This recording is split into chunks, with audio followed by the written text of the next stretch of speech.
Pessoal, boa noite a todos. Meu nome é Maria Auxiliadora Martins. Eu sou intensivista e professora da Divisão de Medicina Intensiva do HC-FMRP USP e presidente da Regional da SOPAT de Ribeirão Preto. E eu gostaria de agradecer a presença de todos nesse evento que é patrocinado pela regional nossa aqui de Ribeirão. Queria agradecer a Júlia Antoniazzi, que faz parte da diretoria científica do núcleo, e os demais participantes de hoje, que vão poder comentar sobre a apresentação no final, que é o doutor Marcos Feres, a doutora Jaciara, o doutor Paulo Antoniazzi, e cada um vai se apresentar no final, quando for fazer as considerações. A gente tem, na verdade, uma programação de eventos semanais com temas polêmicos em Covid-19. Então, sempre às quartas, às 20 horas. Então, eu gostaria de agradecer especialmente ao professor Valiati por ter aceitado o nosso convite e a professora Carmen Barbas, presidente da SOPAT, pelo apoio a este evento. E, antes de começar, apenas umas orientações sobre a apresentação, e que seriam o seguinte: pedir que todos que tiverem em interação que desliguem os microfones para evitar a microfonia, que o público que está assistindo poderá fazer perguntas através de chat e nós vamos tentar responder o maior número de perguntas possível. A nossa ideia aqui do formato seria 30 a 40 minutos de aula, de apresentação, e ao final nós vamos fazer algumas discussões sobre alguns aspectos mais polêmicos e depois podemos responder as perguntas pelo chat. Então, eu vou dar início a apresentar e agradecer novamente ao professor Valiati, professor Jorge Luiz Valiati. Ele é doutor em medicina pela Unifesp, ele possui pós-doc pela Faculdade de Medicina de Botucatu, ele é professor da Faculdade de Medicina de Catanduva e é presidente do Comitê de Insuficiência Respiratória e Ventilação Mecânica da AMIB. E é um expert em ventilação mecânica. Acho que tudo que eu sei de ventilação mecânica eu aprendi com ele. Então, muito obrigada, Valiati. A palavra está com você e você pode começar a apresentação assim que você desejar.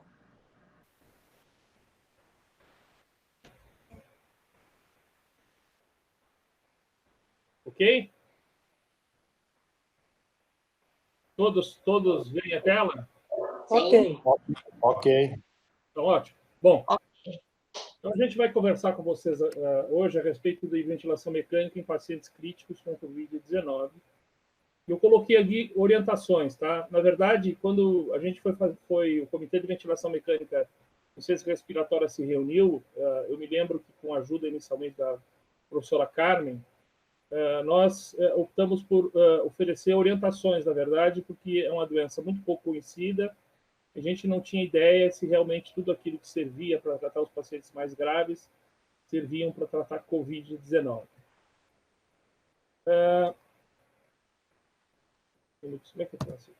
Vamos lá. Então, rapidamente, o que acontece? O mundo foi surpreendido, obviamente, aí por janeiro, fevereiro, já em março, né? Uma doença extremamente grave, né? E matava muitas pessoas, né? Isso se originou na China, posteriormente houve uma disseminação muito grande. Tem toda uma discussão da literatura a respeito de como é que esse controle inicial da pandemia foi feito, mas da epidemia foi feita inicialmente no local, mas, na verdade, em muito pouco tempo nós tínhamos uma pandemia, né?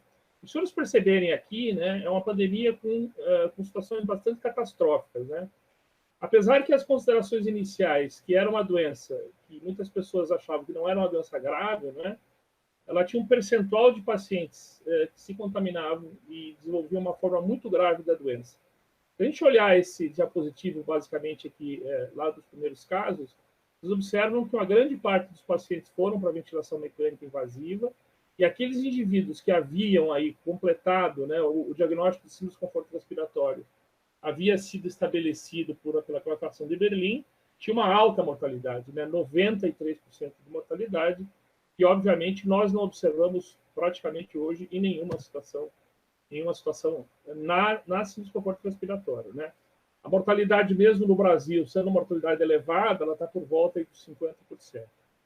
Então, vejam, a grande maioria dos pacientes dos que tinham insuficiência respiratória aguda e os que desenvolveram SARA e foram para a ventilação mecânica invasiva, 96% de mortalidade, uma taxa extremamente elevada, né? Bom, esse slide eu gostaria de apresentar do início, né? Porque, basicamente, a gente não sabia do que a gente estava tratando, basicamente, do que se tratava, né? Esse é um slide mostrando o poder, a fatalidade relacionada a diversas epidemias por vírus, né? Então, quando você olha aqui o Covid-19, nessa questão aqui, né, você vê aqui que ele tem, teoricamente, uma taxa de fatalidade de 3%. Então, isso deu para muitas pessoas a ideia de que nós teríamos poucas mortes. Um grande problema do vírus é a sua alta infectividade. Então, se nós estamos falando de 3% de fatalidade em milhões de pessoas, obviamente nós estamos falando de milhões de vidas ou milhares de pessoas que vão acabar evoluindo mal, né?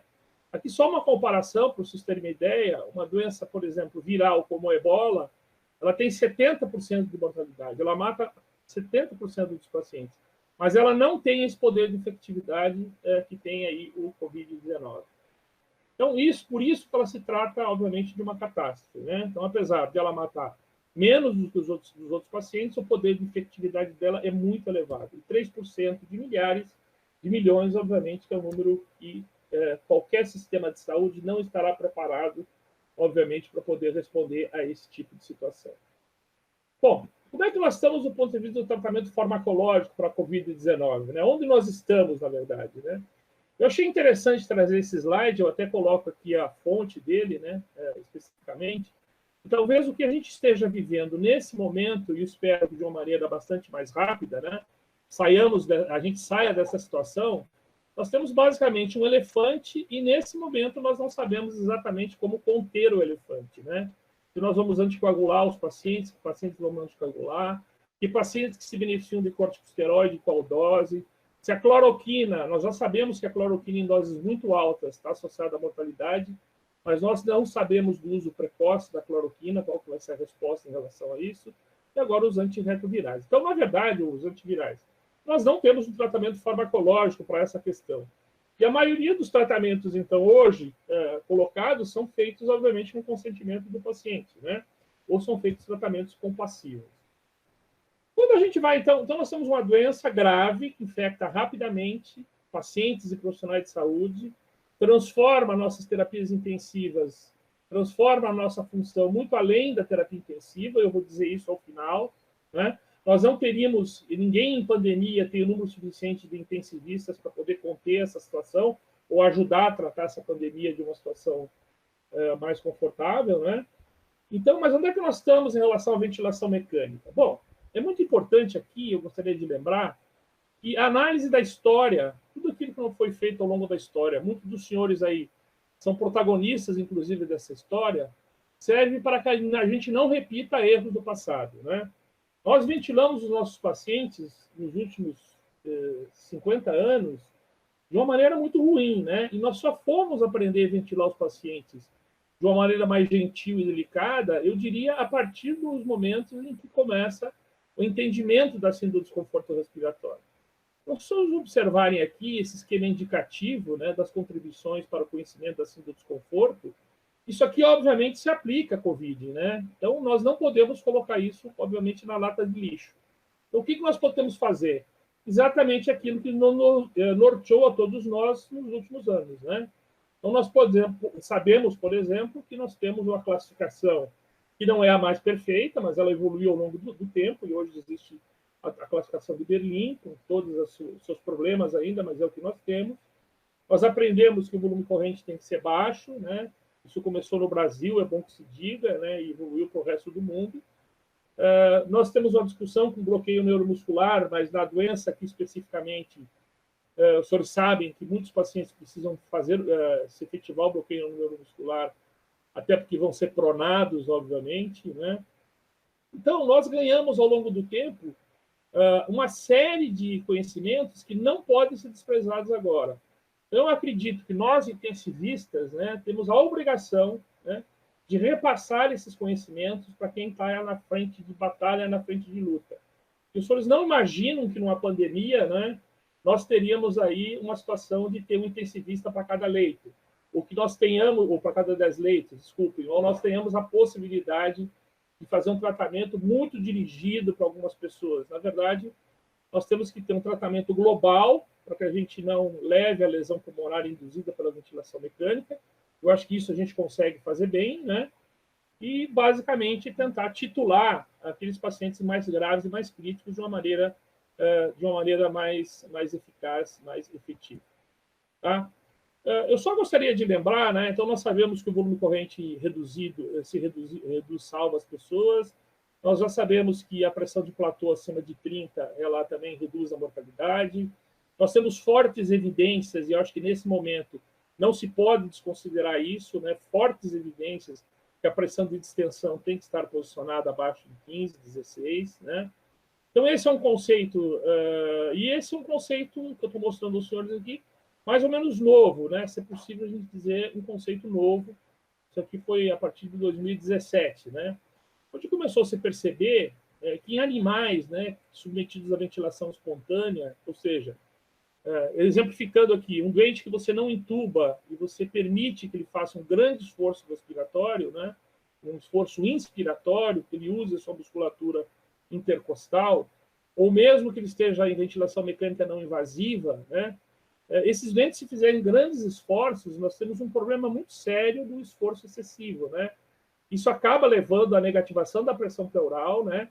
E fazendo com que a pressão já aplicada, aqui no caso de 30 centímetros da via aérea, como uma situação de bloqueio neuromuscular, ela vai se somar aos menos 20 e nós vamos ter uma pressão de 50 no sistema respiratório. Então, lembrem desse slide, eu acho que esse slide ele é muito importante, porque ele nos remete a uma situação que não deu muito certo, né? Que foi a tentativa de ventilação mecânica não invasiva em todos os pacientes iniciais na China, não é? Então, talvez isso tenha sido uma das causas da ampla mortalidade encontrada nesse grupo, nesses pacientes como um todo. Então, vamos lá, mais uma vez, né? É importante que a gente lembre disso, mais uma vez aqui o Brasil estando no protagonismo, aqui o Takeshi Yoshida em São Paulo, né? Um colega do Japão que teve em São Paulo, e é basicamente esse esquema aqui, né? Ele mostra que a possibilidade de você fazer lesão, mesmo em ventilação espontânea, né, ou modos espontâneos de ventilação mecânica, não pode ser desprezado, né? E o motivo está aqui, né?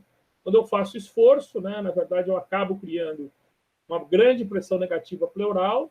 A pressão, obviamente, isso faz muitas coisas, entre outras coisas, puxa a água dos capilares, aumenta o edema intersticial e alveolar.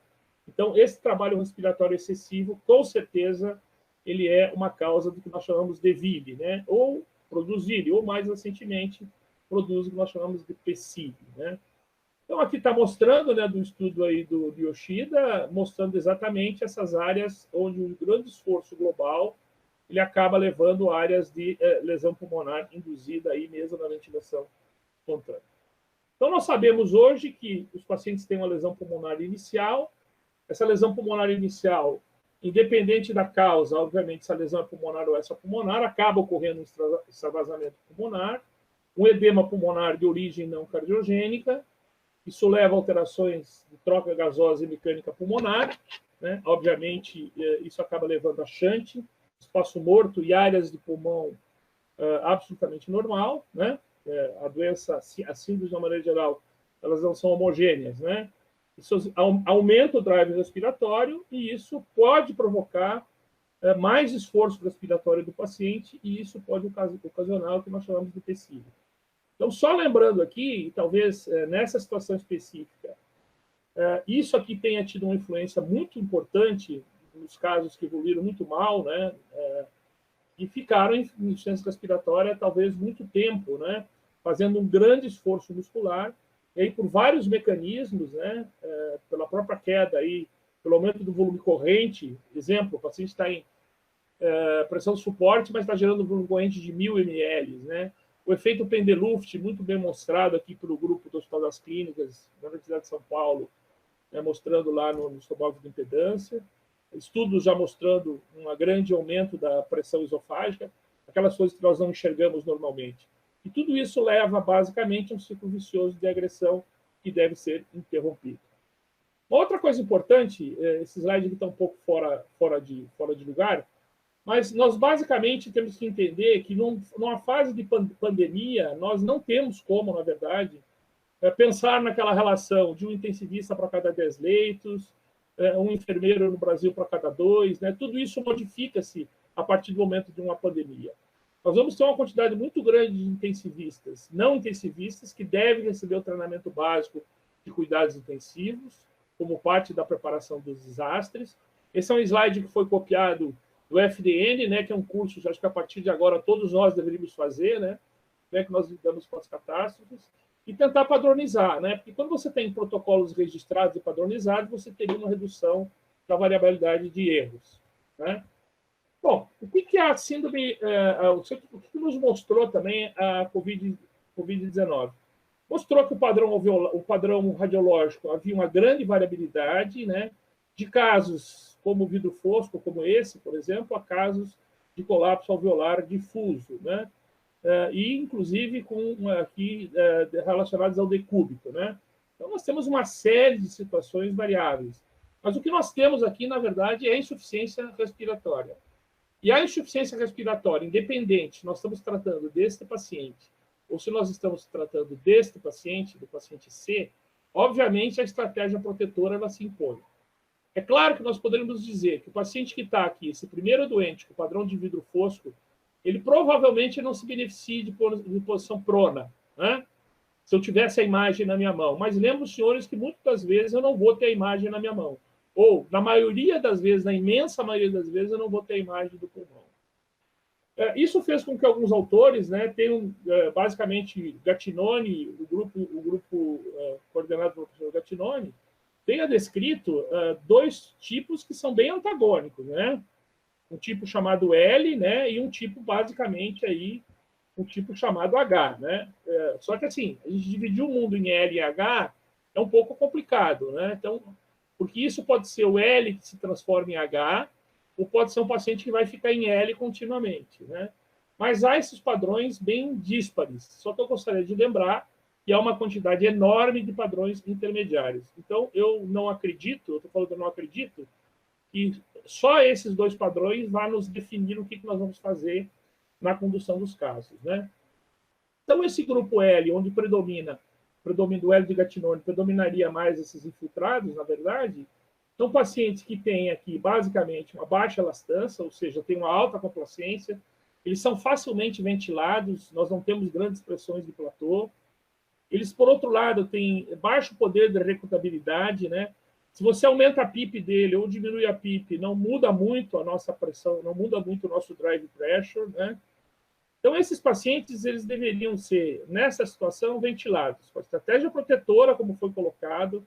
Aqui até foge um pouco da protetora, talvez com 8, eu tenho dúvidas disso, mas uma PIP baixa, e isso foi uma outra característica da maioria das síndromes, da maioria das apresentações clínicas com o padrão L, mas mesmo nesses pacientes, talvez a gente possa trabalhar com PIPs mais altas, mais baixas depois de pronados, né? E esse grupo H aqui que tem, se a gente olhar com cuidado, nada difere daquilo que nós estávamos habituados a cuidar, né? Era aquela síndrome de desconforto respiratório bastante grave, onde nós discutimos a questão do recrutamento alveolar, se nós fazíamos recrutamento, se não fazíamos recrutamento, quais eram as ferramentas disponíveis, né? Tudo isso nós aprendemos ao longo do tempo. Então, esses indivíduos aqui, né, com baixa elastância, com alta elastância, desculpe, e baixa complacência, eles têm um poder de recrutabilidade, então, se for feita alguma manobra de recrutamento aqui, eles devem responder à manobra, né? Não estou falando de manobra de recrutamento máximo, não é isso. São pacientes que devem responder melhor à prona e representariam a menor incidência, a menor quantidade de pacientes. Só que lembre-se que essa coisa pode ser gradual, né? Eu posso ter um paciente com L no primeiro dia que você fez uma tomografia, quando você está no 5º dia, ele está com essa tomografia aqui. E você não tem possibilidade, imaginem que a maioria não tem possibilidade de levar esse doente numa situação de pandemia para que leve a tomografia de tórax e se faça exatamente e se veja em que local esse paciente se encontra, né? Bom, quais seriam os pontos chaves aqui, né? Basicamente, a correção da hipóxia, né? Tudo aquilo que nós conhecemos para evitar a lesão provocada pelo ventilador.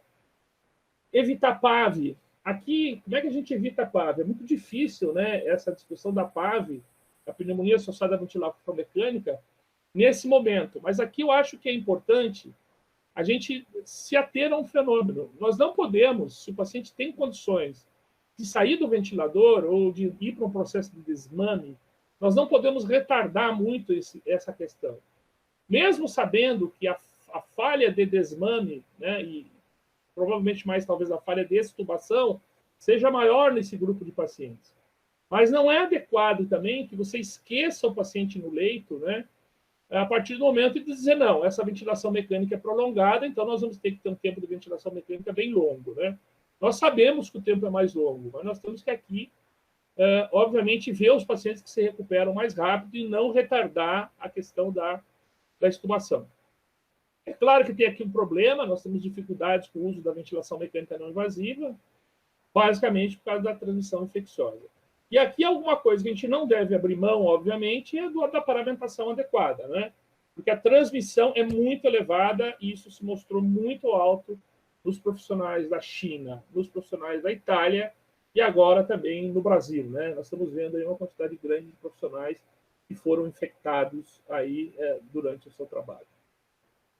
Bom, em relação à ventilação não invasiva, eu vou me deter alguns comentários apenas. Quando nós fizemos a primeira recomendação da não invasiva, algumas coisas nos preocupavam bastante. Primeiro, a grande possibilidade da possibilidade de aerossóis, né? Então, a nossa recomendação, a nossa sugestão, na verdade, ainda hoje é essa. Se a gente for utilizar a ventilação não invasiva, procure utilizar ventilação em ramo duplo, ou seja, o ventilador convencional, né?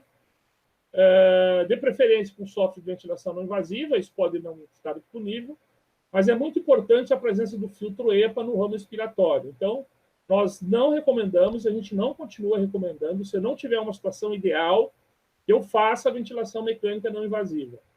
O ideal, obviamente, é que nós tivéssemos, né, usar uma máscara totalmente vedada, né, e que nós tivéssemos basicamente sem vazamento, mínimo vazamento e parte com pressão negativa. Mas vocês vão concordar comigo que isso é grande raridade, grande irrealidade no momento que nós vivemos, né? Então, você fazer ventilação não invasiva, da maneira que nós fazíamos, do jeito que nós fazíamos, uma unidade, que é uma unidade basicamente de corte, me parece uma questão muito arriscada, né? Então, a gente tem que... Eu sei que existem tentativas de flexibilização disso tudo, mas a gente persiste ainda achando que a melhor maneira de fazer não invasiva, se você optar por fazer não invasiva, e faça a ventilação mecânica não invasiva num circuito, um ventilador convencional, num circuito fechado, né? E aqui o tempo é muito discutível, tem gente hoje achando que é meia hora, e se o paciente não melhorar, obviamente, eu devo colocar o paciente em ventilação mecânica invasiva. Tomar muito cuidado com o que nós falamos de PCIL, né? Que é aquele paciente que tem uma melhorada com a não invasiva, mas ele continua com a frequência respiratória muito elevada, ele continua gerando volume corrente com baixos níveis de pressão de suporte muito elevado. É aquilo que a gente costumava ver na pneumonia associada à pneumonia comunitária, né? Eles fazem muito esforço, apesar de manterem a oxigenação, e isso pode ser um determinante de lesão pulmonar secundária. Monitorização da oxigenação, né? Nós sabemos que hoje tratar do ponto de vista mais conservadora a oxigenação do que a oxigenação usual, que a gente percebe, ela tem o mesmo efeito, não há diferença, né? Existem até alguns estudos mostrando que saturação acima de 97 possa estar associado a maior mortalidade, não é? E parece que hoje, entre 90 e 93, seria mais ou menos o adequado. 95, F2 com menor de 60. Então, tomar um pouco de cuidado, né? Porque nós não estamos dizendo aqui de hipoxemia permissiva. Tem um estudo até inicial mostrando que a hipoxemia, estudo recente, a hipoxemia permissiva poderia nos causar, por exemplo, maior incidência de disfunção de órgãos e, basicamente, fenômenos de trombose mesentérica. Modalidade, isso aqui sempre é uma discussão, né? Que modalidade, né? Na verdade, pressão controlada ou volume controlada, não existe, basicamente, diferença. São gêmeas, obviamente, né? Então, aqui a indicação de todo mundo é que use basicamente aquilo que tiver melhor familiarizado. Eu, pessoalmente, prefiro utilizar a ventilação controlada a volume, na maioria desses casos. até porque na ventilação controlada a volume é onde nós vamos fazer a mecânica ventilatória com mais tranquilidade, né? A questão aqui é que não há diferença de mortalidade como em nenhuma outra doença. Então, o que se diz aqui é que você deve ventilar, obviamente, com aquilo que você tiver mais familiarizado. Aqui a questão do volume corrente, todos os senhores lembram desse gráfico, né? Desde aqui de um rato, vamos esquecer aqui a questão de morcego, e até um animal maior, vejo os senhores todos que, basicamente, o volume corrente é esse número em torno de 6,13 ml por quilo de peso, isso baseado no peso, obviamente, no peso relacionado à altura, né? No peso ideal. Bom, nós já estamos no primeiro estudo brasileiro, né? É importante a gente lembrar isso, né? Aqui nos anos 80, mostrando que uma estratégia protetora de ventilação mecânica, reduzindo o volume corrente de 6 para 12, reduzindo de 12 para 6, ela foi protetora. Isso era um escândalo na época, só gostaria de lembrar os senhores. Hoje, obviamente, que é um escândalo ventilar com 12 ml por quilo de peso. Então, baixos volumes correntes me parece alguma coisa bem sedimentada. Uma outra discussão em relação à PIP, né? Aqui eu acho que muda um pouco, né? Se nós estávamos discutindo se era PIP muito alta, PIP alta, ou PIP muito alta, ou PIP baixa, eu acho que a questão da PIP alta hoje não é que ela esteja totalmente exaurida, né? Mas na questão específica do COVID, talvez sim, né? A grande maioria dos pacientes não vão necessitar de PIPs muito elevados. Por quê? Se eu utilizar PIPs muito elevados, lembra que isso aqui não é para COVID, né? Mas pode se aplicar a COVID. Se eu usar PIPs, obviamente eu vou fazer um recrutamento adequado, mas se eu utilizar uma PIP muito alta, né, o que pode acontecer?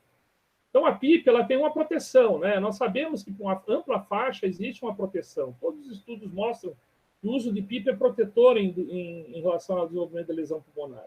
Mas há uma faixa protetora. A partir de um determinado valor, né, nós podemos aumentar muito o strain estático, na verdade, e isso ser acompanhado, obviamente, principalmente dos doentes que não precisam de PIPs elevadas, nós temos um efeito lesivo.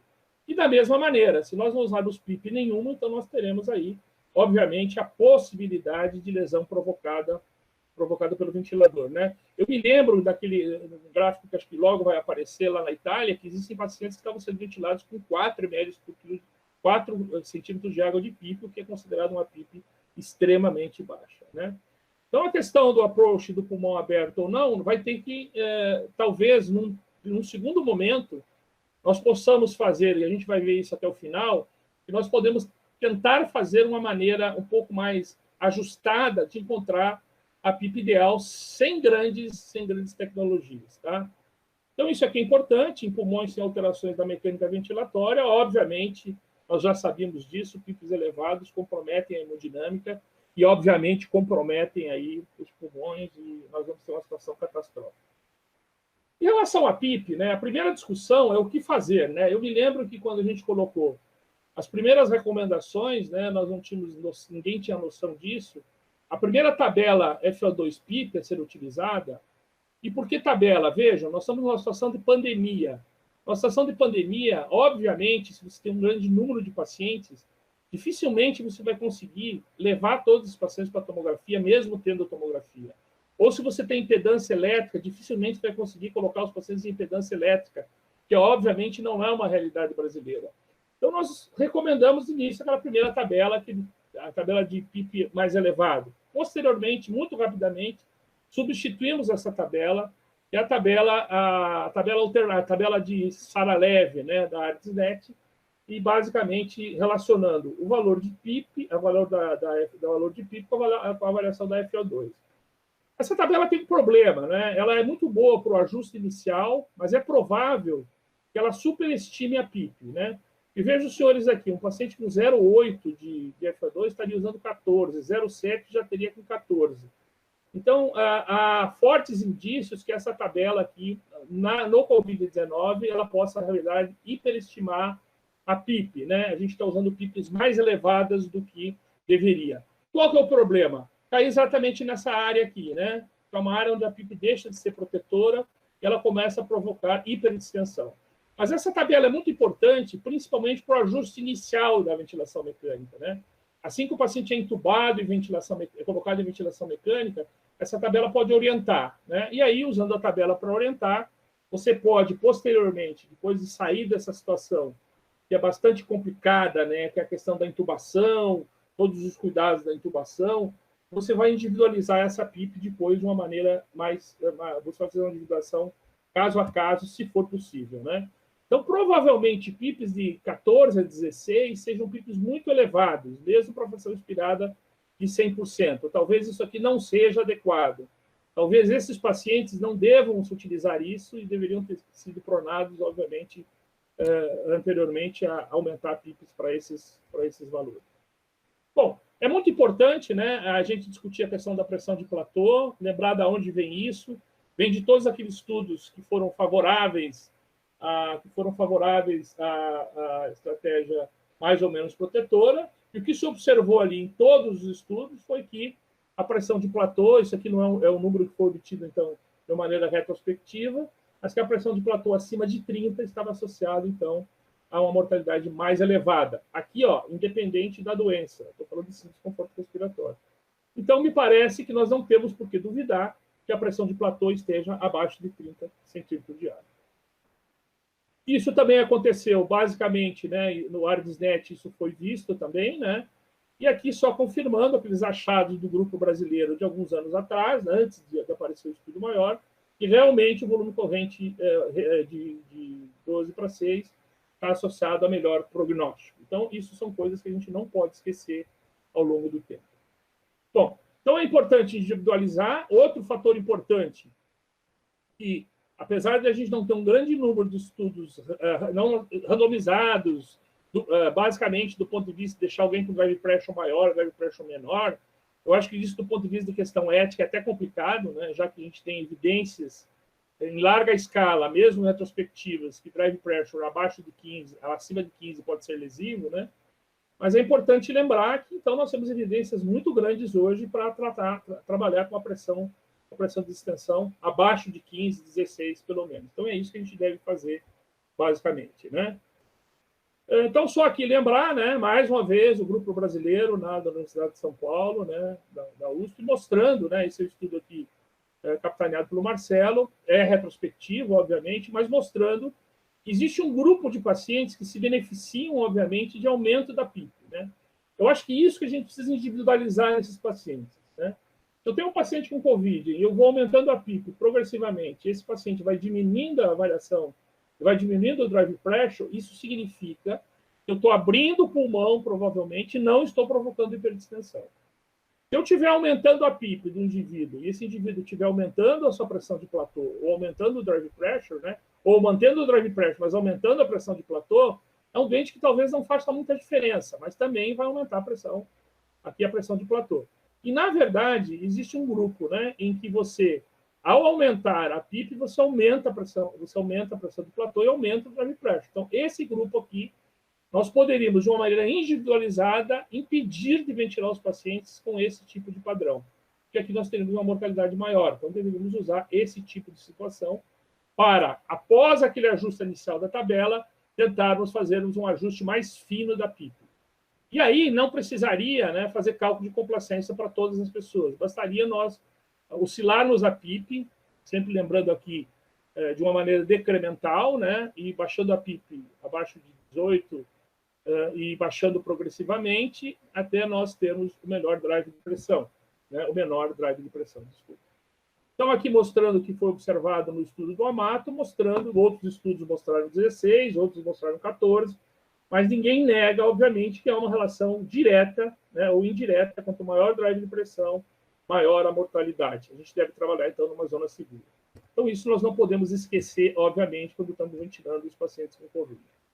Aqui, só para mostrar, né, um estudo aí do Ari, né, mostrando que mesmo em pulmões normais, né, se eu não uso nenhuma PIP, eu aumento, obviamente, as complicações pós-operatórias, mostrando eu aumento as complicações pós-operatórias, mostrando que a PIP tem um efeito protetor.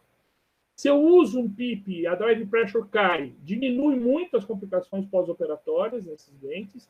E se eu aumento muito a PIP, né, em pacientes sem pulmão alterado, obviamente que eu vou ter maior número de complicações ventilatórias, basicamente, no pós-operatório.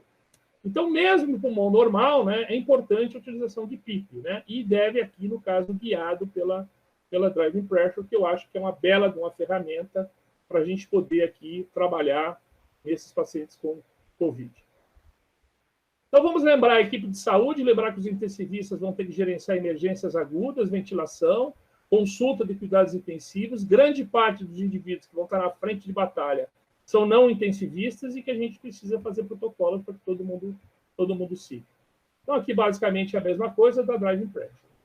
Então, aqui eu trago para vocês uma sugestão, né, e vou dizer para vocês por que é uma sugestão.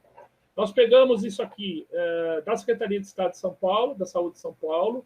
Isso aqui foi organizado também pelo grupo lá da UTI respiratória do professor Carlos Carvalho e de todos eles lá que todos nós conhecemos, onde eles perceberam lá que diz, olha, talvez usar essa tabela aqui poderia estar botando os pacientes sobre PIPs muito altos, né?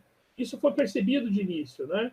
Então, eles sugerem uma nova tabela, é uma sugestão de uma nova tabela. Essa tabela vale, eu acho que ela vale, obviamente, mas acho que essa tabela aqui tem um racional mais adequado. Vai dizer, mas cadê onde é que está provado que isso aqui tem racional? Bom, onde é que está provado que essa tabela aqui também tem racional? Essa tabela, vamos lembrar, a tabela para PIP baixo e PIP alto, ela foi obtida, obviamente, alguém definiu quanto é que seria PIP. Então, a gente não pode discutir aonde está o estudo que mostrou essa tabela. Então, a gente não deve discutir aonde está o estudo que tem essa tabela. Mas eu acho muito importante que é um grupo que teve uma quantidade razoável de pacientes sob tomografia de impedância, e eles conseguiram observar que essa tabela aqui, muito boa para o início do tratamento, talvez ela não seja melhor na sequência do tratamento. Então, usar esse tipo de situação aqui, com uma saturação-alvo entre 90 e 95, usar essa tabela aqui, que é uma tabela, por exemplo, aqui com 0,8 de 14, 0,8 de FO2, eu estou com 14, aqui com 0,8 eu estou com 11, né? É isso que a gente tem observado nesses pacientes com Covid. E muito especificamente nos pacientes, muito mais nos pacientes que têm aquele padrão inicial do vidro fosco. Mas isso aqui pode ocorrer, obviamente, em pacientes com aquele padrão mais de colapso da base. E veja, nós não chegaríamos àquelas pressões muito elevadas, a não ser PIPs muito elevados, a não ser indivíduos extremamente graves, né? Então, aqui, o recrutamento também não está completamente morto, né? Mas o recrutamento, não as bases do ARDS, né? As bases do ART que foi feito, o recrutamento daí com equipes experientes e, obviamente, aí com tomografia de impedância e tal, e equipe muito experiente. Na verdade, nós temos que ser práticos, né? Porque nós estamos lidando com uma pandemia, obviamente.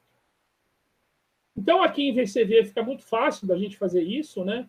Nós podemos subir a PIP para 18, 20, por exemplo, e depois o volume corrente protetor, e depois ir baixando progressivamente a PIP, né? Assim que nós vamos baixando a PIP, todos percebem que a pressão de platô vai caindo, até que eu encontro uma zona de melhor pressão de platô, né? Então, aqui você tem uma zona. Como é que a gente manteria aqui? Nós temos 3 zonas de pressão de platô, que aqui, basicamente, com 8, eu já começo a piorar um pouco, né?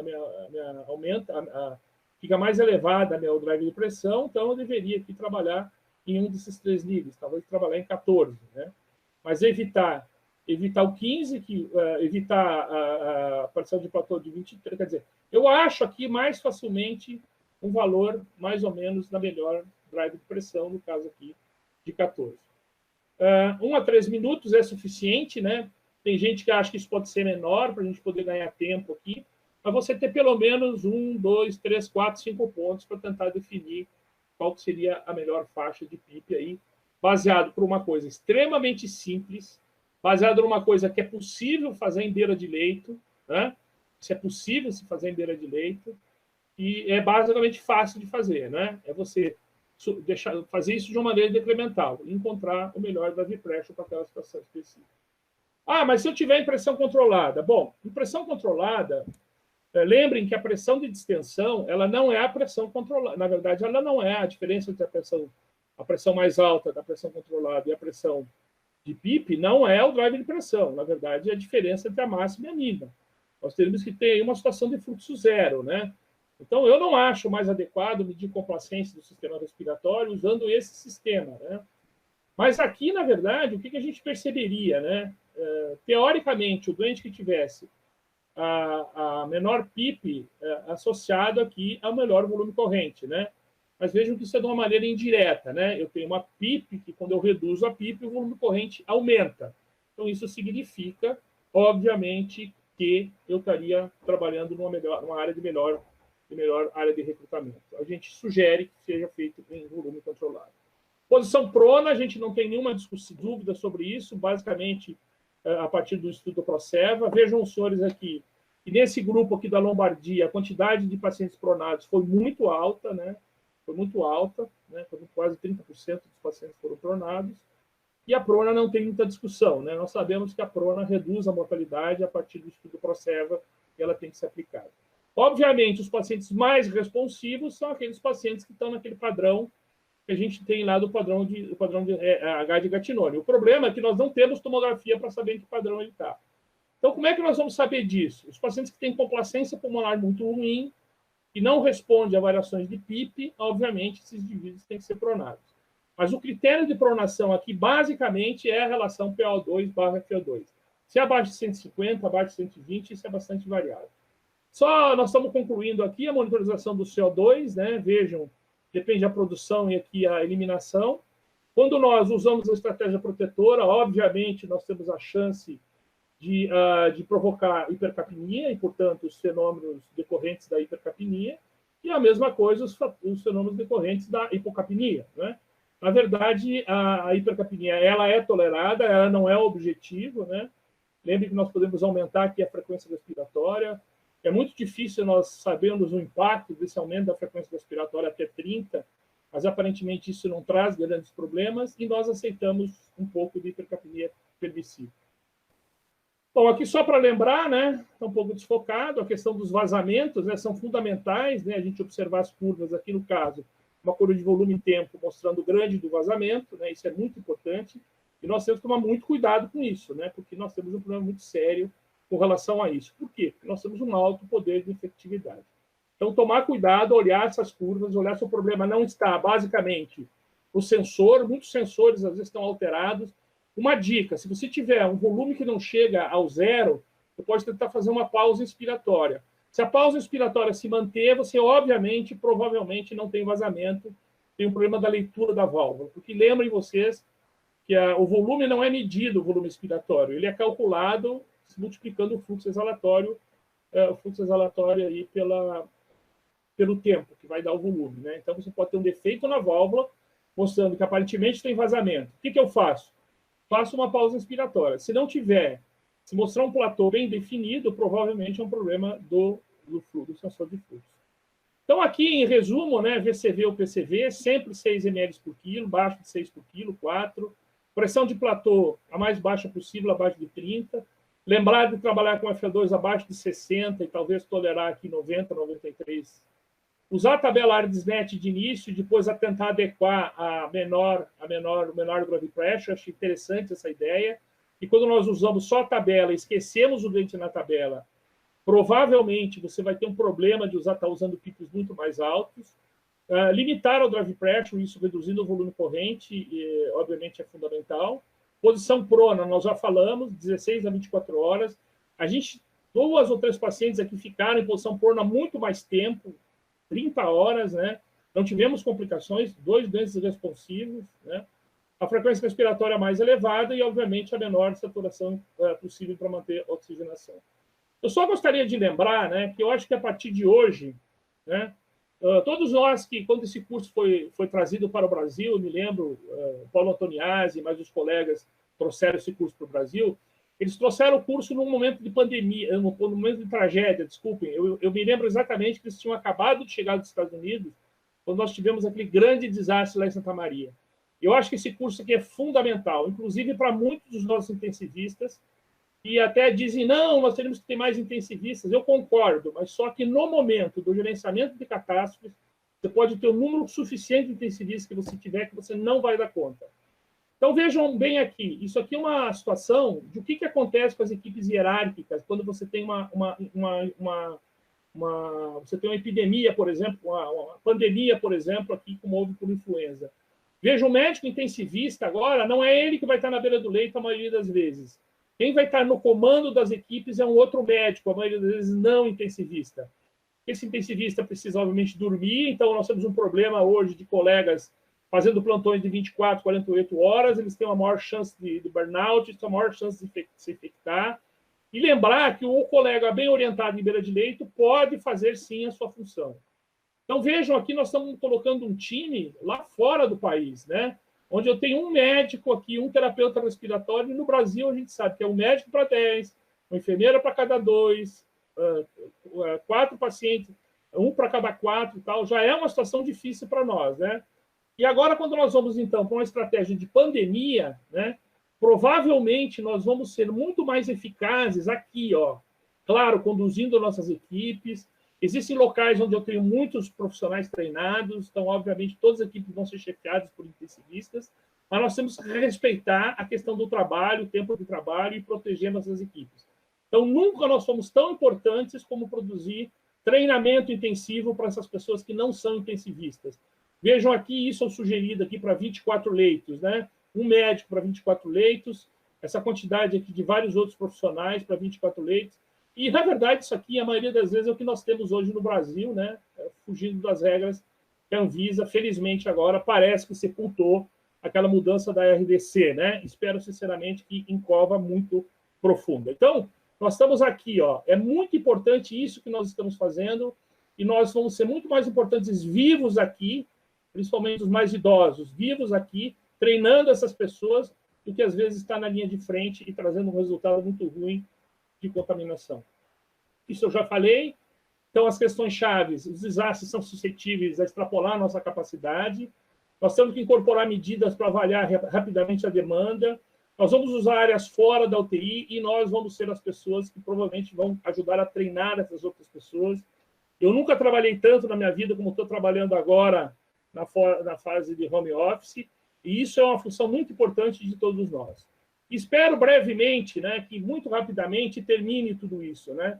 Que nós passamos aqui, tem uma representação aqui, né, de muitos amigos aqui, faltam muitos, né, mas eu tenho aqui me lembrar que eu não inaugurei a minha adega ainda, a homenagem do meu amigo Paulo Antoniazzi.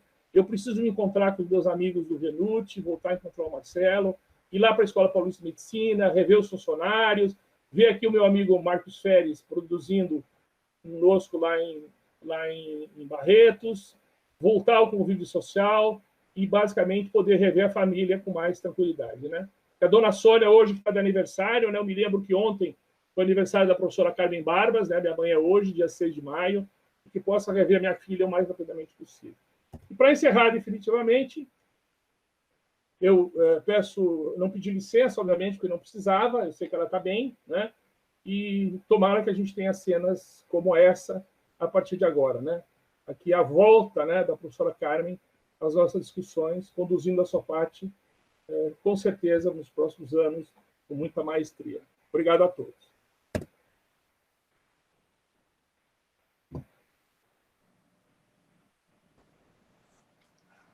Muito bom, Valiati, parabéns pela apresentação, excelente, como sempre. Eu gostaria de fazer uma pergunta. Na verdade, a gente sabe que esse tema é bastante complicado, como você mesmo comentou, porque não tem um padrão que a gente vai seguir, né? A hipoxemia, como a gente trata a hipoxemia normalmente na síndrome de desconforto respiratório, que o paciente tem chante e que ele vai responder uma ventilação protetora com mais facilidade, que ele responde à posição prona. A gente sabe que no COVID isso pode variar, como você bem mostrou, e eu posso ter a presença do espaço morto, né? Como obstrução de vasos pulmonares, causando hipoxemia por espaço morto e por vasoconstrição hipóxica. Aí eu te pergunto o seguinte, uma pergunta de um extremo ao outro, né? Com quanto tempo você utilizaria de ventilação protetora para dizer que o paciente não melhorou e não respondeu e você então opta por prona? Qual é esse tempo que você espera? E numa situação menos grave, o que você acha de pronar um paciente em ventilação espontânea?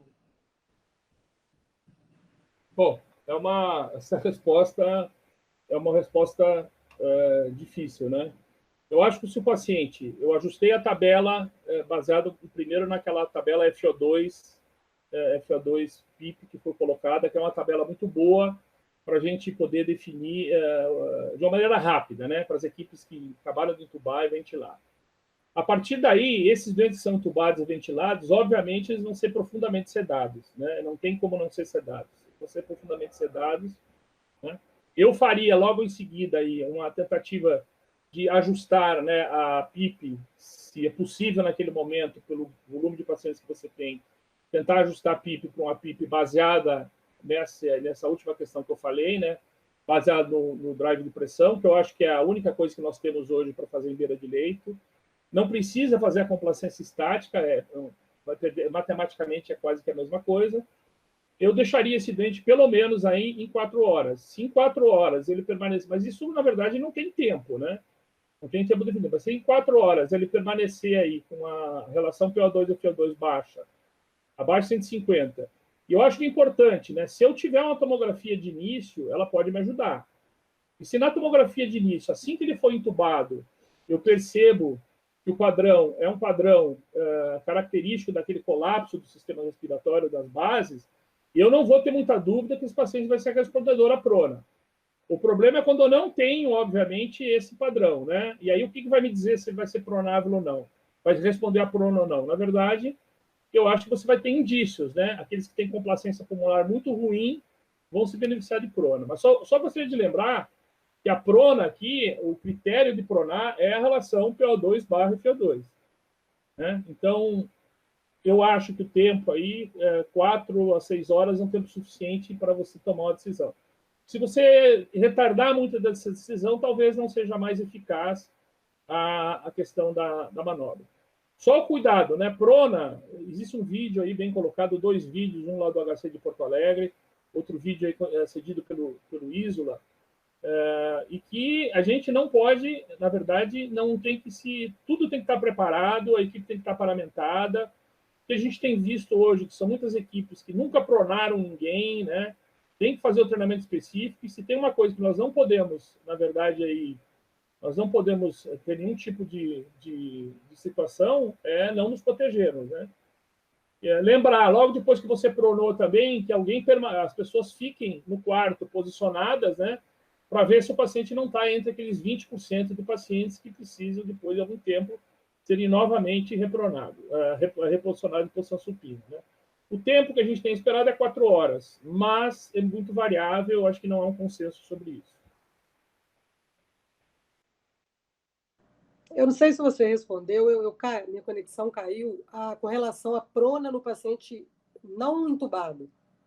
O que você acha? Desculpe, não respondi. Bom, eu não tenho experiência, mas eu tenho recebido aqui muitos relatos, né, de melhora disso.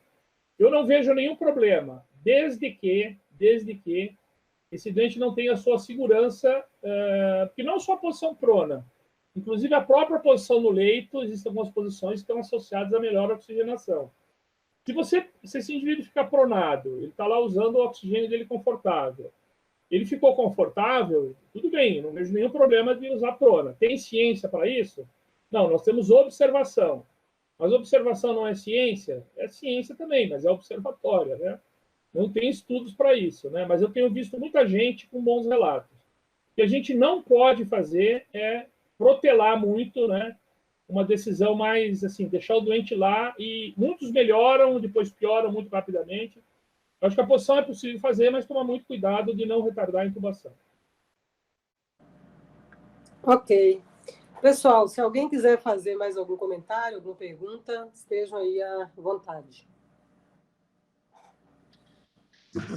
Aqui é a Júlia Antoniazzi. Gostaria de parabenizar o professor Valiati pela apresentação.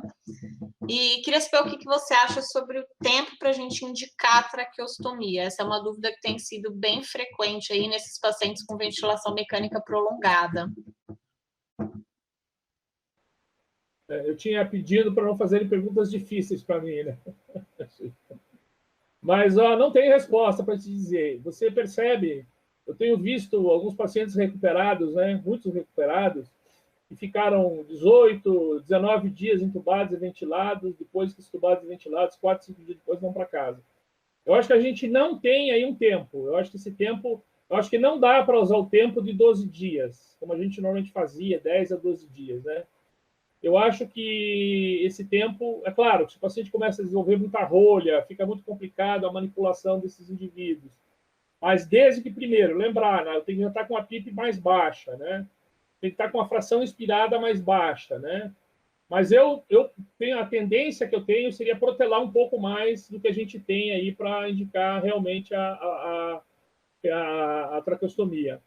Até por uma questão até de segurança. Na verdade, a traqueostomia com o doente pluralizado, né, ela tem os mesmos riscos do que com o paciente que vai ser entubado, né? Ele não pode ter nenhum movimento respiratório, obviamente. Então, eu tenho percebido que os serviços têm deixado para bem mais prolongado. Então, eu acho que não é 12 dias já não vale mais. A partir, talvez, da segunda semana, entrando na terceira. Eu acho que aí reduz a carga viral, provavelmente reduz o risco também. Mas eu acho que não tem resposta. Mas não é 12 dias, com certeza, porque a gente tem visto muitos pacientes saírem de ventilação mecânica. A gente já não estava fazendo tão precoce assim, né? Tirando o doente neurológico, nós estávamos protelando a traqueostomia na maioria dos pacientes, né? Fazendo aí com mais dias, né? Oi, Valiati. Bom, primeiro, eu queria te dar parabéns aí pela explanação, como sempre, né? Superando as expectativas. Inicialmente, eu só queria fazer um comentário. Nós estamos frente a uma patologia que acabou de sentar no nosso colo. Por exemplo, desconforto respiratório, 1967, e nós tivemos esses 50 anos para aprender e para fazer várias mudanças em estratégia ventilatória, estratégia protetora, em drogas, em novos fármacos e assim por diante. Essa aí, praticamente, a gente tem o quê? 4 meses, 5 meses que a gente está lidando com ela. Eu acho que um slide muito importante, um trabalho importante, foi aquele do fenótipo L e do fenótipo H. Eu acho que, pelo que eu vi, estava lendo, os pacientes com fenótipo L se beneficiam melhor de uma estratégia ventilatória individualizada. E os pacientes com fenótipo H se beneficiam melhor daquelas estratégias mais dirigidas para o desconforto respiratório, uma melhor resposta à posição prona. Isso aí era basicamente o que eu tinha que comentar e tecer algum comentário. Eu queria só ver a sua opinião pessoal e também, depois dos outros colegas, sobre o sistema de aspiração fechado nesses pacientes com COVID. Quando eu coloquei lá o slide do professor Gattinoni, né, não é que eu discorde, obviamente, né, e quem seria eu para discordar do professor Gattinoni? A questão é que, dependendo do momento que você pega um indivíduo, né, e lembrar que aquilo lá, teoricamente, talvez fosse no primeiro dia, fica muito. Se você tem tomografia, eu acho que não há nenhuma discussão, né? Realmente, os pacientes desse tipo que tem aquela imagem clássica lá, não tem nenhuma dúvida, né? Bom, o que a gente poderia usar em beira de leito para saber se ele tem aquele padrão lá, né? Eu só gostaria de lembrar, né, que a gente não tem falado pouco durante o surto aí, às vezes levar o doente para a tomografia não é habitual, né? Ou você faz a tomografia quando o doente chega, e eu acho que se você tiver condição de fazer a tomografia quando o doente chega, é importante. A gente tem feito aqui na unidade respiratória que a gente montou, lá no Hospital Emílio Carlos, o paciente chega, a gente consegue fazer as tomografias, pelo menos no começo ali, faço tomografia de todo mundo, que o número de doentes não é tão grande assim, a gente consegue fazer tomografia de todo mundo, e aí realmente você tendo aquele padrão característico fica muito mais fácil, né? Eu nem esperaria muito tempo, como 4, 6 horas. Se eu comecei a ventilar o doente, ele continua fazendo hipoxemia e tem aquele padrão do Gattinoni lá, o padrão de baixa complacência, eu obviamente pronaria quase que imediatamente, eu não esperaria nem 4 horas, é o que a gente tem feito aqui, né? Tivemos até prona de resgate, né? A paciente chegando com saturação aí de 60, não melhora, vira imediatamente, né? Essa paciente está viva hoje, eu não sei qual vai ser a evolução dela. Então, eu acho que não é que não ajuda mesmo, é importante. E só lembrar que talvez uma das coisas que pudesse nos ajudar muito, se tem colapso ou não, com todas as dificuldades, porque aí nós vamos ter que ter a questão de proteção desses equipos, tudo, é a questão do ultrassom, né? Eu acho que o ultrassom, essas imagens de colapso muito dorsal, né? O Marcos pode falar um pouco depois, isso realmente ele mostra, né? Então, um paciente que, se eu não tenho tomografia, está evoluindo com hipoxemia, eu faço o ultrassom e mostra um colapso bem importante nas bases, é provável que ele seja um paciente que deva seguir a estratégia protetora. Uma coisa, eu concordo plenamente com você, uma coisa que a gente sabe é que PIP alto, nessa situação, não é o mais frequente, né? Esses pacientes, quando vão para a prona, às vezes, você tem que, inclusive, reduzir a PIP, né? Se você manter a mesma PIP, às vezes você tem uma hiperdistensão importante, tá? Valiati, boa tarde. Parabéns aí pela sua explanação, foi excelente, como sempre. Eu queria te fazer uma pergunta. Durante a fase de desmame desses pacientes, eles começam a apresentar muita assincronia, mesmo até antes de desmamar, quando ainda você não acertou a dose do bloqueio neuromuscular, da sedação. As estratégias de combate à assincronia, sabidamente que o número de assincronias está associado a um aumento de mortalidade, você tem alguma técnica especial ou faz o convencional para o combate às assincronias? Ô Marco, a minha experiência é pequena, né? Então, eu estou falando aqui de uma experiência de meia dúzia de casos, né? Então, eu não... Mas o que tem acontecido, né, é que a gente aprofunda assim, a questão do ajuste lá. Não, tá, se eu estou já numa fase melhor do paciente, e como eu defendo aqui ventilação controlada a volume, eu acho que se eu estou numa fase melhor do doente, eu, obviamente, talvez... É muito difícil, por exemplo, você sabe, duplo disparo, tolerar um duplo disparo em ventilação controlada a volume, né? É melhor você botar isso em PCV. Eu não teria nenhuma dúvida de colocar o doente em PCV, até porque se for duplo disparo, eu posso intervir aí no tempo expiratório, né? É o que eu tenho feito. Põe para PCV, aumenta o tempo expiratório. Porque de todas essas aí, a mais grave, né, do ponto de vista de hiperdistensão, seria o duplo disparo. Então, quando a gente vai para PCV, você teria uma possibilidade melhor de trabalhar nesse doente com as assincronias, né? Mas eu não tenho nem visto muita coisa de assincronia por aí, entendeu? Eu estou lendo e não... Eu até brinquei esses dias, né, que os ventiladores que nós estamos provavelmente autorizando no governo, vai autorizar daqui a pouco, eles nem curvas vão ter, né? Isso é óbvio em todo lugar do mundo, né? E talvez a gente não precise de curvas para mudar a mortalidade, nós vamos de ventiladores, né? E talvez a gente não precise de tanto intensivista para mudar. Eu estou vendo aqui na tela 3 intensivistas, aqui 4 intensivistas com muita experiência, né? A filha do Antoniazzi ali mais jovem, mas todos nós muito experientes. Eu acho que nós fazemos muito a diferença orientando essa moçada, esses cursos que a gente está fazendo, os telefonemas que eu tenho recebido de madrugada, né? Depois o cara me liga, doutor, o que aconteceu? Eu fiz aquilo lá, deu certo. E tudo isso que nós estamos falando aqui parece uma coisa óbvia, mas não é óbvia.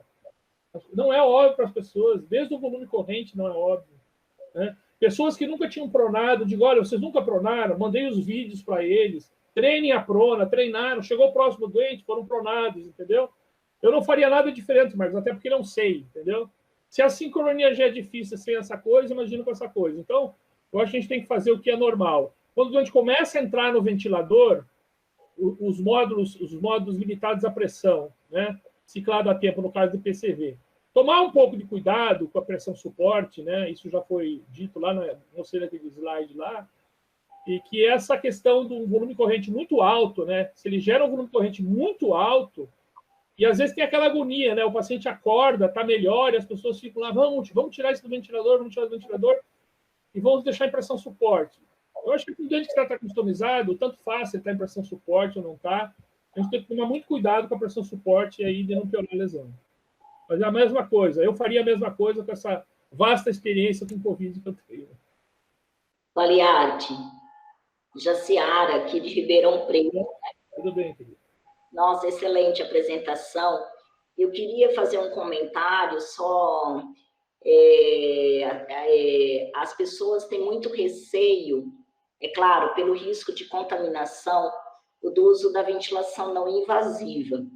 Mas as pessoas elas estão praticamente contraindicando a ventilação não invasiva. Se você está num ambiente que você tem os cuidados, né? Então, eu já presenciei a situação que o paciente está mais de 48 horas numa máscara de reservatório, que ele está gerando aerosol, que é de alto fluxo, E naquele momento, talvez a ventilação não invasiva, tomando esses cuidados, conectado ao ventilador que tem disponibilidade, usando o duplo circuito e o filtro EPA na válvula exalatória, você protegeria muito mais o ambiente do que deixando o paciente na máscara de reservatório, causando aerolização, né? Porque a nossa realidade é que a maioria dos serviços não tem ar-condicionado com pressão negativa. Mas, se eu tenho um ventilador disponível e usar não invasiva no ventilador, com todos esses cuidados, eu protejo o ambiente também. Não é isso? Ou eu estou errada? Não, você está certo. O que acontece? Quando a gente fez, e aí a grande dificuldade, né, de você fazer recomendação, né? Por isso que eu resolvi lá recomendações. Bom, como é que nós podemos recomendar? O Antoniazzi acabou de falar. Como é que nós podemos recomendar uma doença que nós temos um conhecimento de como não lesar os pulmões? É provável que isso aí se aplique ao Covid-19, não tem dúvida disso. Não é que não tem dúvida, isso o tempo vai mostrar, né? Então nós sabemos, isso não pode ser jogado no lixo. Agora, quando começou a questão da não invasiva, você lembra que na China houve uma contaminação muito grande de pessoas, e na Itália também, né? Então, os primeiros estudos foram colocados nesse sentido, de evitar completamente. Aí houve uma certa, e se você pegar lá New England, outras revistas, isso está bem expresso lá. Use não invasiva, sabendo que, teoricamente, você teria uma maior chance de contaminação. Só que, com certeza, essa maneira que você está falando, de 10, 12, 15 litros na máscara, talvez seja muito pior que não invasivo. O que a gente não recomenda, na verdade, hoje, né, é utilizar o sistema aberto, aquele circuito aberto onde a válvula exalatória está ali, né? Mas a VNI vai vazar um pouquinho na VNI? Vai. Mas se você vai ter menos dispersão, obviamente, de poluentes. Então, não dá para usar máscara achando que 15 litros por minuto numa máscara, fazendo aquela névoa, está protegendo as pessoas. Não está mesmo, né? E aí, realmente, a ventilação... Por isso que a ventilação mecânica não invasiva em duplo ramo foi, então... A gente coloca lá, com as condições ideais, incluindo duplo circuito, incluindo filtro EPA, é a indicação. O que deu um pouco de desconforto para a gente? Quando saíram as recomendações, tanto do Ministério da Saúde, como da Secretaria de Saúde de São Paulo, se vocês olharem onde é que a ventilação mecânica não invasiva está colocada, ela está colocada meio liberada ali, entendeu? Não diz o que é de ventilação não invasiva. Olha, pode ser desde um CPAP nasal, né? Pode ser desde um CPAP, desde um BIPAP nasal, até eu nunca usei na minha vida, usei pouca coisa, eu não tenho ventilador não invasivo, os ventiladores todos são invasivos. Eu sempre usei full face, ou eu sempre usei máscara facial oral. Vamos lembrar que a máscara facial oral também tem muito pouco menos vazamento, concordo plenamente com você, né? Agora, eu acho que o importante aí, se você tem possibilidade, as pessoas estão paramentadas, ficar a distância regulamentar, porque a gente tem visto nos estudos de nebulização, né, que toda possibilidade existe. Você ficar um pouco mais longe do paciente, respeitar... o que eu não posso é colocar uma cama do lado do outro e ficar fazendo uma invasiva em todo mundo, né? Então, eu acho que isso também está progredindo. E outra coisa é não retardar o uso porque pode dar uma certa noção de... Esse cara, claro, que está com essa máscara que você falou, já devia ter sido entubado se não usou não invasiva, né? Ele está tendo tudo aí para ter lesão provocada pela ventilação espontânea, né? Mas isso está mudando, né? Em relação ao alto fluxo, também tem toda essa discussão. Protege, não protege, né? Então, esse problema é para quem tem alto fluxo. Eu, como não tenho, né? Mas aí vou botar alto fluxo para proteger, né? Os lugares onde isso é possível, os hospitais onde tem pressão negativa, tudo, isso vem sendo utilizado, né? Então, mas só não retardar o uso Então, tem que esperar quanto tempo? Meia hora, 1 hora, talvez. Se a frequência respiratória baixar, porque assim, você não vai imaginar que você vai manter um paciente não invasiva o dia inteiro, porque aí você vai perder toda a segurança. A questão é um trial inicial com o VNI. E no começo, nós colocamos de 6 horas. Depois, a gente começou a ler, é 1 hora. Se 1 hora ele não melhorou, que assim que você retira da não invasiva, não adianta você voltar para aquele alto fluxo que ele estava lá, porque vai ficar a mesma coisa. Você tem que voltar para usar o catéter de oxigênio ou algum outro dispositivo, né?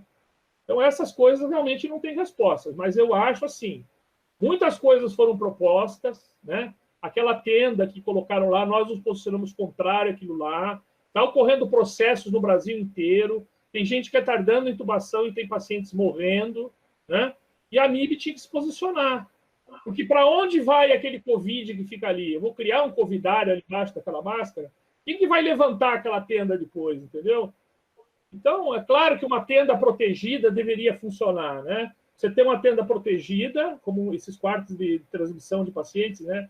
De pacientes com ebola e tal, e você tem um exaustor para fora e o ar voltando para o próprio paciente, né? E se você botar o ar para fora, o que vai acontecer? Você vai contaminar o meio externo, né? Então, imagina lá um monte de ventiladores lá no Anhembi ou lá no Pacaembu, jogando ar para fora no ar de São Paulo, né? Então, essas discussões, mas eu acho que cabe sim essa tua colocação aí. Obrigada. Toniazzi, uma última pergunta aqui, por favor.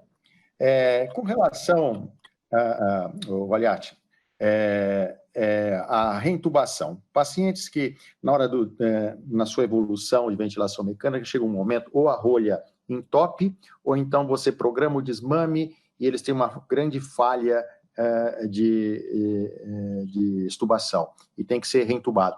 Como você enxerga isso, a tua experiência, ou aí na sua tática diária?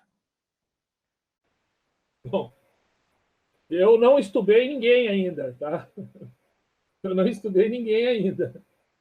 E eu acho que eu não vou estubar. Os dois que estão entubados, estão em situações muito difíceis, ainda não vão ser estubados. Mas é uma coisa bem nítida, assim, né? Por exemplo, eu tenho lá a unidade respiratória. Então, está entrando na unidade respiratória, não está entrando Covid só, obviamente, porque é óbvio que deve estar entrando aí no HC, no Hospital do Toniazzi, no teu, um monte de pacientes que são isolados, tá certo?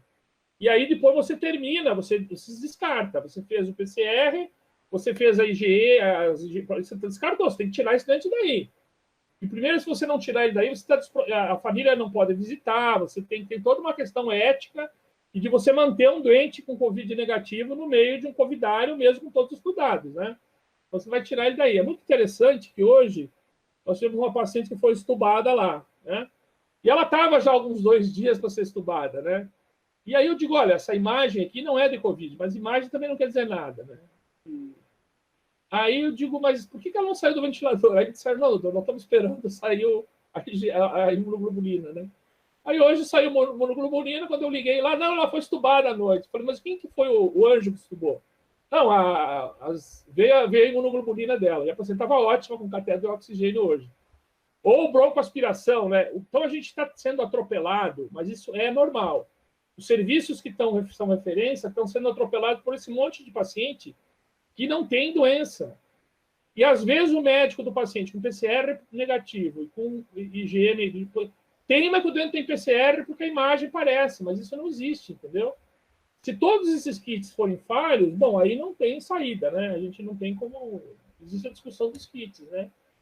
Então, assim, eu acho assim, todo doente que você... Qual que é aí que tem a discussão do que foi comentado. O que eu faria num doente que está bastante tempo em ventilação mecânica? Eu estubaria, esse doente provavelmente tem um SAPS alto, eu colocaria ele em não invasiva assim que eu estubo, né? Esse doente tem a velha questão da ventilação não invasiva. Eu só gostaria do uso da ventilação não invasiva após a extubação, se fosse utilizar, teria que ser nos mesmos moldes anteriores, né? E não pressurizar o sistema muito. 5 de PIP no máximo, pressão suporte no máximo de 8. Não fazer grandes nebulizações e sempre sistema fechado, né? Sempre sistema fechado. Mas a intubação é o mesmo cuidado, né? Então, por exemplo, por isso que quando a pessoa estuba, quem estubou tem que ficar no quarto lá com a vestimenta por um tempo, mais ou menos, né? Um tempo porque ele pode ter o risco, por exemplo, de estubar e ter laringoespasmo. E aí tem que entrar e reintubar rapidamente, né? E sempre com material preparado, né? Muitos lugares têm deixado o ambu, essa coisa toda fora, mas lembrar talvez de deixar próximo ali da entrada da porta, né? E hoje se tirou tudo, papel, se tirou tudo, e às vezes se tira até o que você precisa para socorrer o doente, né? Então deixar um filtro ali com o ambu, né? Deixar um filtro ali com o ambu já não aberto, mas preparado, né? E se o paciente, assim que o paciente for estubado, ter tudo preparado lá fora, inclusive para reentubar o doente se for necessário, né? Ok, obrigado. A gente sabe que a falha é maior, né? Pelo que a gente tem visto falar por aí. Valiati, só para finalizar, então, eu vou fazer algumas questões bem objetivas que eu acho que quem está assistindo gostaria de fazer. Primeiro, a questão do usar o driving pressure e não a pressão de platô. Elas são equivalentes, na verdade, né? Eu poderia usar qualquer uma das duas. E outra coisa, com relação aos baixos valores de PIP, você acha que os pacientes precisam desses baixos valores exatamente porque a fisiopatologia é diferente e eles vão ter mais espaço morto do que shunt? Por isso é que o PIP elevado ele não vai ser necessário? O que você acha disso? Eu acho que em relação à pressão de platô que você colocou, são as duas coisas. Tem que ter pressão de platô abaixo de 30 e tem que ter o drive pressure abaixo de 15. Elas andam junto, porque a evidência da pressão de platô é dos estudos, e o drive pressure do estudo Amato, né? Então, as duas, acho que o que nós sabemos? Que o volume de corrente baixo, pressão de platô baixa, drive pressure possivelmente abaixo de 15, 16 protege. Então, nós temos que tentar cumprir tudo isso que a gente tem pelo menos certeza, até agora. Em outras condições, isso talvez se apliquem. Então, o Toniazzi colocou, os que respondem à prona são aqueles que têm aquela alteração.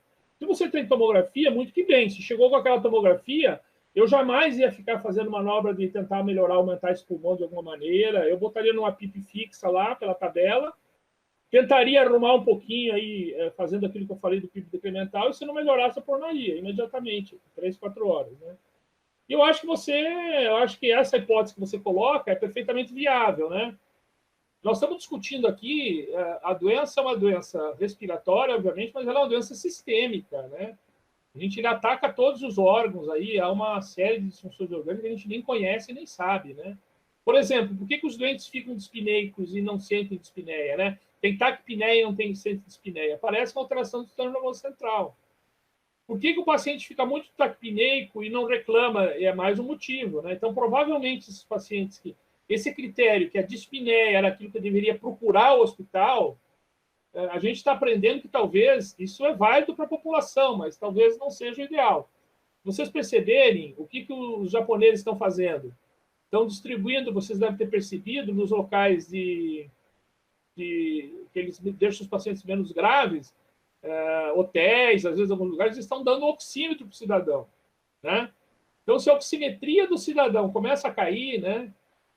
Eu tenho um exemplo em casa, minha mãe é pulmonar crônica, minha mãe com 89, ela está ótima.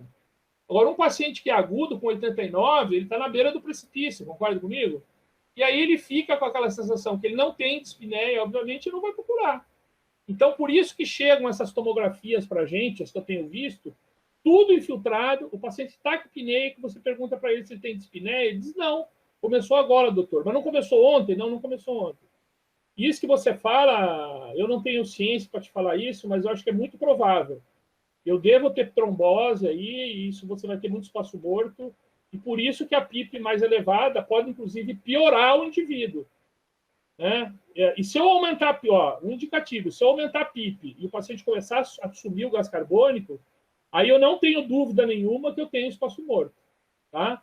Eu tenho espaço morto. Então, por isso que essa maioria daquele padrão de vidro fosco, que o Antoniazzi comentou lá, tal, é um paciente que não se beneficia de PIP alto, né? A maioria não vai se beneficiar de PIP alto. Então, a PIP ali... Agora, você viu lá os italianos, tem PIP de 4 também, naquele estudo do coisa, um PIP de 4, 3, né?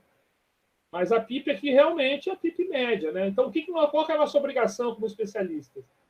Mostrar para essa moçada que tem algumas coisas que nós temos que cumprir. Se a gente cumprir isso, no geral, na quantidade de pacientes que nós temos, nós já vamos estar fazendo nunca foi tão importante ensinar. Nunca foi importante ensinar. Eu me lembro, só de Venuti, nós fizemos quantos de FCCS, quantos.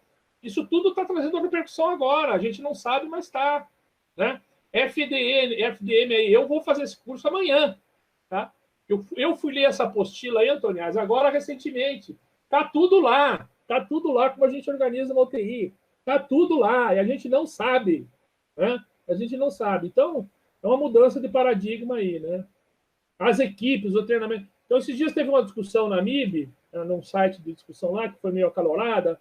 Não, vocês precisam valorizar os intensivistas. Eu falei, tá bom. Quanto que nós somos problema intensivista? É de hoje que nós somos problema intensivista? Não, faz anos, não faz? Não faz anos que nós somos problema intensivista? Faz anos. Bom, agora vai a minha opinião pessoal aqui, né? Eu não estou falando somente em nome da MIB, apesar de estar lá na MIB. Esse modelo da gente fazer 4 anos, com 2 e com 4 anos direto, se nós tivermos uma pandemia daqui a 30 anos, nós vamos ter menos intensivistas ainda. Essa é a minha opinião. Então, todos têm que estar influenciados a isso. Nós temos que ensinar a ventilar todo mundo. E não precisa ser especialista para colocar o dente no ventilador e dizer, ó, você não vai matar um indivíduo com volume de corrente alto. Tá? A partir dali você vai ser chamado. Né? Essas cabeças brancas aí, pessoal, as meninas não têm cabeça branca, mas os cabeças brancas ali, ó, eles são muito mais importantes na retaguarda do que no campo de batalha. Eu me sinto assim, passando visita, né? Eu me sinto até mal, às vezes de manhã e de tarde, de noite, passando visita. E eu ligo 3 vezes por dia para eles, né? E fazemos lá a troca e tal. Mas depois, pensando bem, né? Eu estou melhor em casa agora, porque eu tenho uma proposição de pegar esse treco aí e a coisa vai ser complicada, né? Por motivos óbvios. Né? Então é melhor ter um pouco de parcimônia, a gente ajuda melhor assim. Né? Ok, Valiati, muito obrigada. Alguém tem mais algum comentário, perguntas? Podemos finalizar? Ok, muito obrigado. Abraço a todos. Ok, muito obrigada, Valiati, e até a próxima, então. Obrigado, pessoal. Um abraço. Tchau, tchau. Obrigado, Valiati.